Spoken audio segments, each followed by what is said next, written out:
பேசாம கருணாநிதி நாடு என்று பெயரை மாற்றி தான் வச்சு பாருங்களேன். திட்டங்களுக்கு ஸ்டிக்கர் ஒட்டுறாங்களோ இல்லையோ, ஸ்டிக்கர் ஒட்டுவதற்காகவே திட்டங்களை கண்டுபிடிக்கிறாங்களான்னு தெரியல இந்த திமுக ஆட்சியில. இனி ஒவ்வொரு தமிழனின் பெயர் பின்னாலும் கருணாநிதி என்ற பெயரை சேர்த்து கொள்ள வேண்டும் என்று சொன்னாலும் நாம ஆச்சரியப்பட வேண்டாம். அதாவது எம்ஜிஆர் உயிரோடு இருந்தவரை ஆட்சி பக்கமே திரும்ப முடியாத கருணாநிதி, ஜெயலலிதா இருந்தவரை ஒரே ஒரு முறை மட்டுமே மெஜாரிட்டி பெற முடிந்த கருணாநிதி, தமிழக மக்களால் எப்போதுமே நிராகரிக்கப்பட்டு வந்த கருணாநிதி தான் தமிழகத்தின் அடையாளம் என்பதை நிறுவ முயல்றாங்க.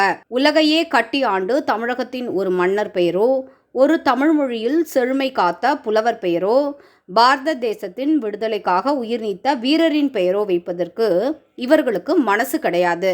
இப்போது சென்னைக்கு அருகே கடல் நீரை குடிநீராக்கும் திட்டம் தொடங்கி வைத்த போது பெயர் வைப்பதற்கு ஒரு நாடகத்தை அரங்கேற்றி கொண்டிருக்கிறது இந்த திறனற்ற திமுக.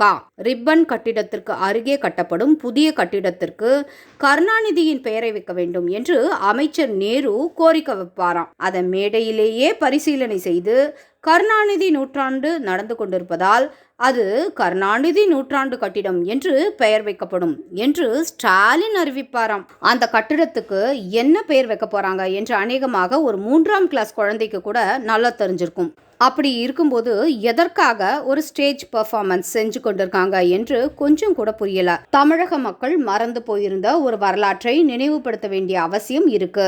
இந்த திராவிட ஆட்சியாளர்கள் மாவட்டத்தின் பெயரை இவர்கள் தலைவரின் பெயரில் மாற்றியவங்க தான். திண்டுக்கல்லின் பெயரை அண்ணா மாவட்டம் என்று மாற்றியவங்க தானே இவங்க. அண்ணா மாவட்டம், காயிதே மில்லத் மாவட்டம் என்று இவர்கள் இஷ்டத்துக்கு ஊர் பெயரை மாற்றுவாங்க. ஆனால் ராஜராஜ சோழனுக்கும் வ.உ. சிதம்பரனாருக்கும் வாஞ்சிநாதனுக்கும் பாரதியார் போன்ற சுதந்திர போராட்ட வீரர்களுக்கு கிடைப்பது வெறும் ஜாதி பட்டங்கள் தான்.